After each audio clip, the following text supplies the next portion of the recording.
गांव में रहने वाला राघव हमेशा किसी न किसी समस्या से परेशान ही रहता था, जिसके कारण वो अपने जीवन से बड़ा दुखी था। एक दिन राघव को उसका मित्र महेंद्र मिलता है।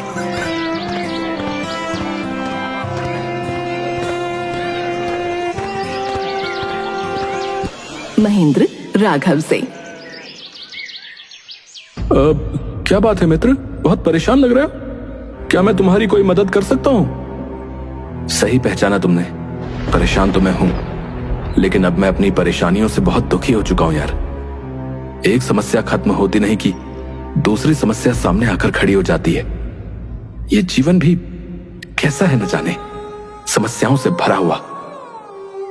हर समस्या का समाधान भी होता है यार, तुम ये क्यों भूल जाते हो? समाधान तो होता है, परंतु कब तक हम जीवन की समस्याओं का समाधान ढूंढते रहेंगे? यही तो जीवन है। तुम रहने दो, तुमसे तो कुछ कहना ही बेकार है। राघव वहां से चला जाता है।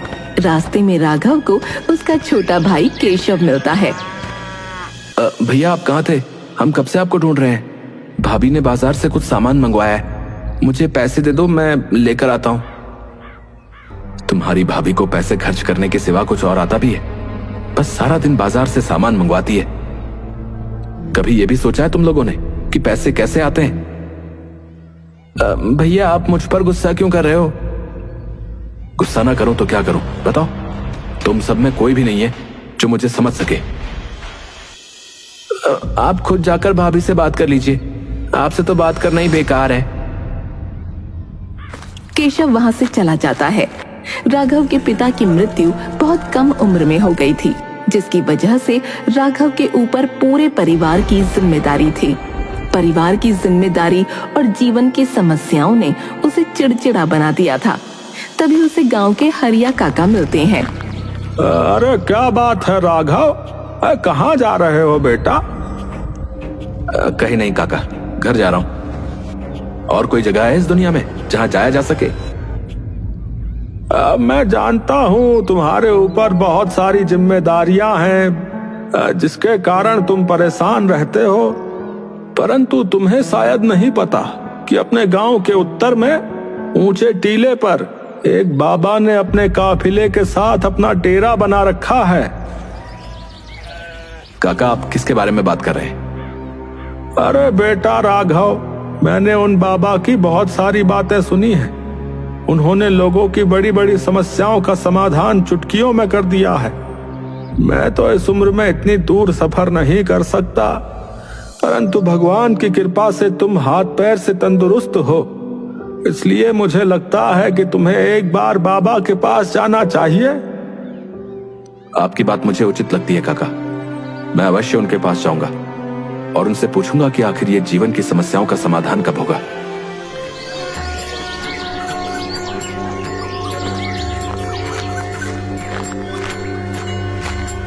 शाम को ही राघव बाबा के पास पहुंच जाता है। कुछ समय प्रतीक्षा करके उसे बाबा से मिलने का अवसर प्राप्त होता है। प्रणाम बाबा जी, मैं अपने जीवन में एक के बाद एक आ रही समस्याओं से बहुत परेशान हूँ। एक से छुटकारा मिलता नहीं कि दूसरे सामने खड़ी हो जाती है बाबा जी। कैसी समस्याएं पुत्र? तुम मुझसे खुलकर बात कर सकते हो। तुम्हारे मन में जो भी विचार हैं, जो भी प्रश्न है, दिल खोल कर बोलो। समस्याएं? एक समस्या हो तो बोलो बाबा जी, यहां तो समस्याओं की पूरी लिस्ट है। कभी घर की समस्याएं, कभी काम की समस्याएं, कभी स्वास्थ्य की समस्या, और न जाने कितनी समस्याएं। ऐसा लगता है कि मेरा पूरा जीवन समस्याओं से घिरा हुआ है।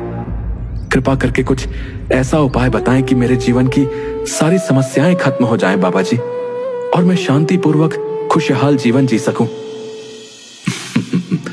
बेटा, मैं तुम्हारी समस्या समझ गया हूं। उन्हें हल करने के उपाय मैं तुम्हें कल बताऊंगा। आज बहुत देर हो गई है और तुम भी सफर करके आए हो। आज आराम करो, कल मैं अवश्य तुम्हारी समस्याओं का हल तुम्हें बता दूंगा। क्या आराम करूं बाबा, मुझे तो रात को नींद भी नहीं आती। अच्छा, तो तुम्हें नींद नहीं आती, तो तुम मेरा एक छोटा सा काम कर दो बेटा। कैसा काम बाबा जी, बताइए। बेटा, मेरे साथ काफिले में 100 ऊंट भी हैं। मैं चाहता हूं कि आज रात तुम ऊंटों की रखवाली करो, और जब सभी ऊंट बैठ जाएं, तो तुम भी थोड़ी देर लेट जाना और आराम कर लेना। ठीक है बाबा, इस काम में तो मुझे ज्यादा समय नहीं लगेगा।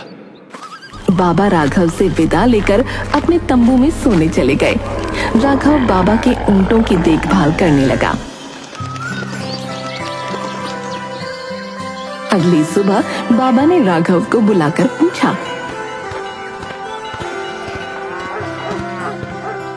पुत्र, तुम्हें रात को नींद तो अच्छी आई ना? आराम मिला? सफर की थकान मिट गई?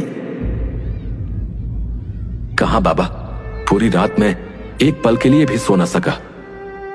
मैंने बहुत प्रयास किया कि सभी ऊंट एक साथ बैठ जाए ताकि मैं चैन से सो सकूं, लेकिन मेरा प्रयास सफल ना हो सका। कुछ ऊंट तो स्वतः बैठ गए, कुछ मेरे बहुत प्रयास करने पर भी नहीं बैठे। अच्छा, तो मतलब तुम पूरी रात सो भी ना सके? नहीं बाबा, एक पल को भी चैन नहीं मिला। कुछ ऊंट तो मेरे कहने से बैठ भी जाते थे, लेकिन उन्हें बैठाता था तब तक दूसरे खड़े हो जाते थे। इसी तरह पूरी रात बीत गई और आपके ऊंटों ने मुझे एक पल के लिए भी सोने नहीं दिया। यदि मैं गलत नहीं हूं तो तुम्हारे साथ कल रात ये हुआ। कई ऊंट खुद ब खुद बैठ गए, कई को तुमने अपने प्रयासों से बैठाया, कई बहुत प्रयास के बाद भी नहीं बैठे। बाद में तुमने देखा कि उनमें से कुछ अपने आप बैठ गए। बिल्कुल ऐसा ही हुआ। अच्छा, तो ये तो बहुत बड़ी समस्या है, परंतु कल रात तुमने कुछ सीखा? ऊंट के साथ क्या सीखना बाबा जी, वो तो जानवर है। क्या तुम समझ पाए कि जीवन की समस्याएं इसी तरह हैं? कुछ समस्याएं अपने आप ही हल हो जाती हैं, कुछ प्रयास करने के बाद हल होती हैं, कुछ समस्याएं प्रयास करने के बाद भी हल नहीं होती। उन समस्याओं को समय पर छोड़ देना चाहिए। सही समय आने पर वे अपने आप ही हल हो जाएंगी। मुझे लगता है कि कल रात तुमने अनुभव कर लिया होगा कि चाहे तुम कितना भी प्रयास क्यों ना कर लो, तुम एक साथ सारे ऊंटों को नहीं बैठा सकते। तुम एक को बैठाते तो दूसरा खड़ा हो जाता, दूसरे को बैठाओ तो तीसरा खड़ा हो जाए। जीवन की समस्याएं इन ऊंटों की तरह ही हैं बेटा। एक समस्या हल होती नहीं कि दूसरी खड़ी हो जाती है। परंतु इन समस्याओं का कोई तो अंत होगा ना बाबा। समस्याएं जीवन का हिस्सा हैं और हमेशा रहेंगी। कभी ये कम तो कभी ज्यादा होती हैं। बदलाव तुम्हें स्वयं में लाना है और हर समय इनमें उलझे रहने के स्थान पर इन्हें एक तरफ रखकर जीवन में आगे बढ़ना है। बाबा, मुझे आपकी बात समझ में आ गई है। मैं आपसे वादा करता हूं कि आगे से कभी भी अपने जीवन की समस्याओं को खुद पर हावी नहीं होने दूंगा। चाहे सुख हो या दुख, जीवन में हमेशा खुशी खुशी आगे बढ़ता चला जाऊंगा। तुमने बिल्कुल सही निश्चय किया है पुत्र, और तुमने मुझे विश्वास दिलाया है, और मुझे विश्वास है कि तुम अपने निश्चय पर दृढ़ रहोगे। बाबा, मेरे मन में एक और सवाल है, क्या मैं आपसे पूछ सकता हूं? अवश्य पूछ सकते हो, पूछो, क्या पूछना चाहते हो? मैं ये जानना चाहता हूं कि मेरी जिंदगी की कीमत क्या है बाबा। अच्छा, तो तुम अपनी जिंदगी की कीमत जानना चाहते हो, तो जैसा मैं कहता हूं वैसा करो। राघव तैयार हो गया।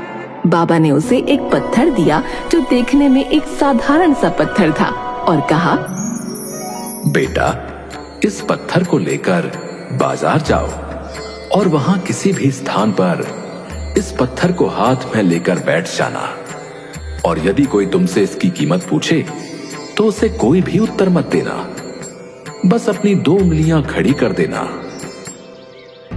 बाबा, 2 उंगलियां 2 रुपए? मैंने तुमसे कहा ना, तुम्हें बोलना कुछ भी नहीं है, सिर्फ 2 उंगलियां सामने वाले की तरफ खड़ी कर देना।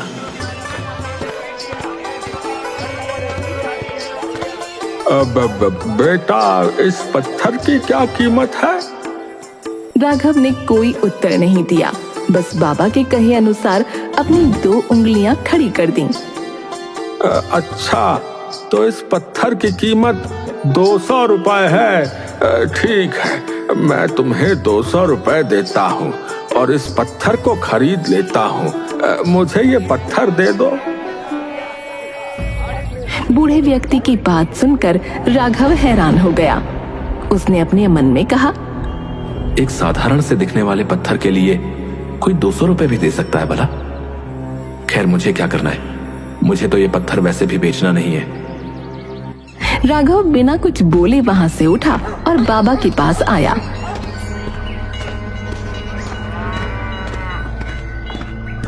बाबा, मुझे समझ में नहीं आ रहा कि इस साधारण से पत्थर में ऐसा क्या है जो उस व्यक्ति ने इसकी कीमत 200 रुपए लगा दी और 200 रुपए में पत्थर को खरीदने को भी तैयार था। इस बार तुम ये पत्थर लेकर एक धार्मिक स्थान पर जाओ, परंतु ध्यान रहे, वहां भी तुमसे कोई अगर इस पत्थर की कीमत पूछे तो तुम्हें सिर्फ 2 उंगलियां खड़ी करनी है, मुंह से कुछ भी नहीं बोलना। ठीक है बाबा, जैसा आप कहते हैं मैं वैसा ही करूंगा। राघव पत्थर लेकर एक मंदिर के बाहर बैठ गया।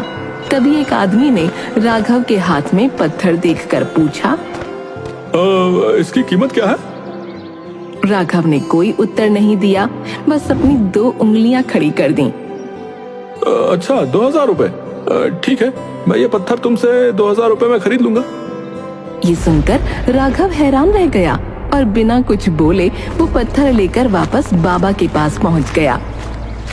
बाबा, अब मैं पहले से भी ज्यादा आश्चर्यचकित हूं।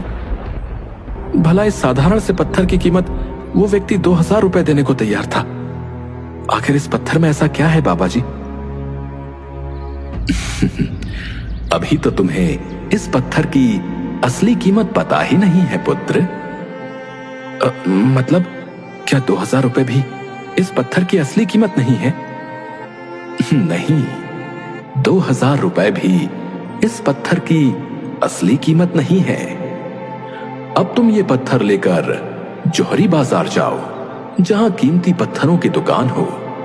तुम वहां पर इस पत्थर को लेकर बैठ जाना, परंतु ध्यान रहे, यदि कोई तुमसे इसका मूल्य पूछे तो बिना कुछ बोले पहले की तरह सिर्फ 2 उंगलियां खड़ी करके उसे दिखा देना। ठीक है बाबा। राघव पत्थर लेकर जवेरी बाजार में एक दुकान के पास बैठ जाता है। तभी एक जवेरी उसके पास आता है। अरे, ये पत्थर तुम्हारे पास कैसे आया भाई? इसे तो मैं सालों से तलाश रहा हूँ। राघव ने कोई उत्तर नहीं दिया। तुम ये पत्थर मुझे दे दो। बताओ क्या कीमत है इसकी, बोलो। राघव ने कोई उत्तर नहीं दिया और पहले की तरह अपनी 2 उंगलियां खड़ी कर दी। अच्छा, 20,000 रुपए? हाँ, मैं तुम्हें अभी 20,000 रुपए ला कर देता हूँ। तुम कहीं मत जाना, अच्छा यहीं रुकना है। तभी वहाँ दूसरा जवेरी आ जाता है। अरे, ये तो बड़ा अनोखा पत्थर है, कितने में बेच रहे हो भैया इसे? राघव फिर से कोई उत्तर नहीं देता और 2 उंगलियां उठाकर इशारा करता है। क्या कहा? 2 लाख रुपए? तुम तो बड़े अच्छे मूल्य पर बेच रहे हो इसे। तुम मेरे साथ मेरी दुकान में चलो, मैं तुम्हें अभी 2 लाख रुपए देता हूँ और ये पत्थर तुम मुझे दे दो। राघव बिना कुछ बोले पत्थर लेकर बाबा के पास वापस आता है। बाबा जी, मुझे तो कुछ भी समझ में नहीं आ रहा है, आप ही मुझे इस पहेली का उत्तर समझाइए। बूढ़ा व्यक्ति इसे 200 रुपए में खरीदने को तैयार था, दूसरा व्यक्ति इसे 2000 में खरीदने को तैयार था। एक जौहरी 20,000 रुपए कीमत दे रहा था, तो वहीं दूसरा जौहरी इस पत्थर की कीमत 2 लाख देने को तैयार था। आखिर इस पत्थर की असली कीमत क्या है बाबा जी? ये साधारण दिखने वाला पत्थर असलियत में है क्या? बेटा, तुमने अपनी जिंदगी की कीमत मुझसे पूछी थी ना। इस पत्थर की जगह अपनी जिंदगी को रखो और अंदाजा लगाओ कि तुम्हारी जिंदगी की कीमत क्या होगी। राघव शांत खड़ा रहता है। इस पत्थर की कीमत तो मुझे भी नहीं पता, परंतु तुम्हें इतना जरूर बता सकता हूं कि अलग अलग स्थान पर इस पत्थर की कीमत अलग अलग थी। वैसे ही जिंदगी के साथ भी है। तुम्हारी कीमत इस बात पर निर्भर करती है कि तुम खुद को कहां पर रखते हो। यदि तुम खुद को 200 रुपए वाली जगह पर रखोगे तो तुम्हारी जीवन की कीमत 200 रुपए की है। यदि तुम स्वयं को 2 लाख वाली जगह पर रखोगे तो तुम्हारे जीवन की कीमत 2 लाख रुपए है। अब ये तुम्हें तय करना है कि तुम खुद को कहां रखते हो।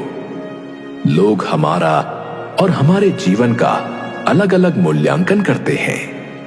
जो हमसे प्रेम करते हैं, हमें अपना समझते हैं, उनके लिए हम सब कुछ होते हैं।